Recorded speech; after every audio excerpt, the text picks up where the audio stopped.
Salut tout le monde, c'est CashGamer18 et aujourd'hui on se retrouve sur une petite vidéo que je n'avais pas du tout envie de faire.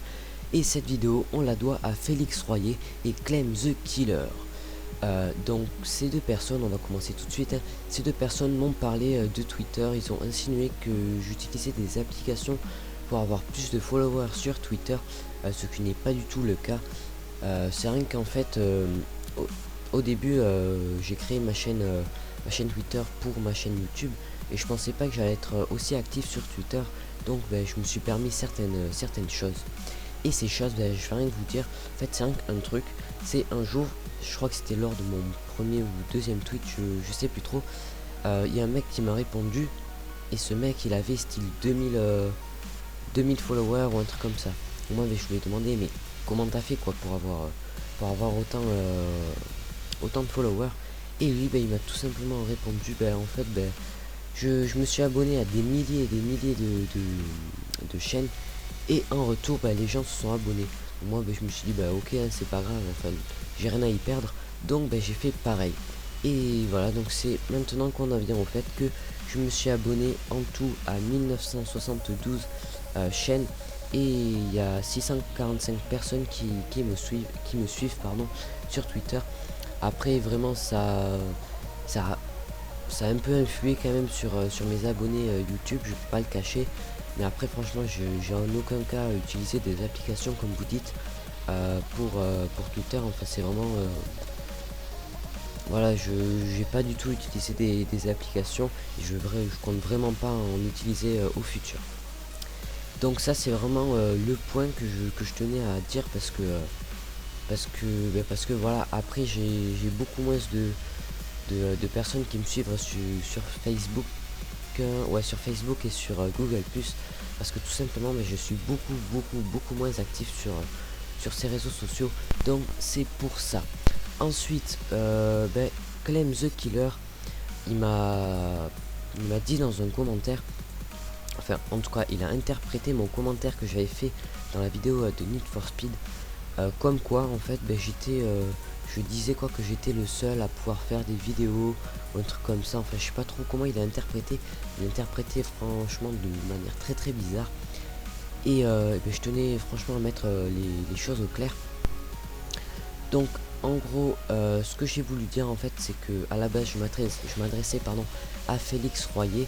C'est rien que je lui ai dit qu'il pouvait pas juger parce qu'il faisait pas ce que je faisais. Donc c'est pas que, enfin je disais pas que j'étais le seul à pouvoir faire ça, hein, loin de là.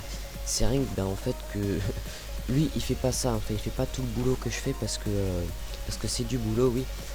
Donc il peut pas juger quoi, c'est vraiment il peut pas juger. Et en fait franchement ça se voit ceux qui font pas de vidéo gaming parce que vraiment ça prend du temps. Et vraiment pour vous montrer le temps que ça prend, j'ai décidé quand même de faire le récapitulatif de chaque étape pour faire une vidéo gaming, parce que vraiment là pour vous montrer que ça prend du temps. Donc en premier bien sûr il faut enregistrer le gameplay. Donc une de mes vidéos fait à peu près 20 minutes. Ensuite, comme j'ai enregistré avec Fraps et que Fraps fait des vidéos très volumineuses, je vais devoir le compresser grâce à Virtual Dub.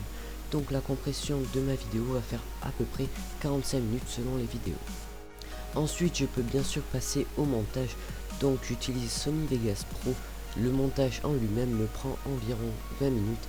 Parfois je fais un peu plus attention, ça me prend 45 minutes voire parfois 1 heure, ou soit parfois je le fais vraiment vite fait, ça me prend dans les 10 minutes.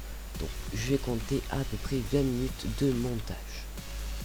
Ensuite il faut faire le rendu de la vidéo grâce au logiciel de montage qui est pour moi Sony Vegas Pro. Donc pour une vidéo de 20 minutes, le rendu prend environ 1h30 à 2h. Donc là je vais prendre 1h30. Le rendu de Sony Vegas est vraiment très lourd, environ 20 à 25 Go pour une vidéo de 20 minutes. Donc je vais devoir le recompresser grâce à Virtual Dub. Donc comme le volume est super important comparé au premier, cette compression va me prendre environ 1h30. Et pour finir, il faut bien sûr l'upload sur YouTube. Donc comme j'ai une connexion de merde, l'upload d'une vidéo de 20 minutes me prend environ 4 heures. Voilà, donc pour une vidéo de 20 minutes, il faut compter environ 4h30 de travail sans l'upload. Donc quand il y a des gens qui interprètent mes commentaires et qui disent que je dis que personne ne sait faire ce que je fais, c'est vraiment pas du tout ça, loin de là. C'est rien que il faut quand même avoir le temps et le courage, parce que ces 4h30, c'est vraiment des heures de travail incertaines, parce qu'on ne sait pas si ça va vous plaire ou pas. Donc c'est vraiment, voilà quoi, il faut le faire. Voilà, donc je pense qu'on va pouvoir se quitter pour cette petite vidéo mise au point. Si vous avez encore des questions à mon propos, vous pouvez me les poser dans les commentaires sans méchanceté s'il vous plaît. Et je pense qu'on va se dire à la prochaine fois. Ciao tout le monde.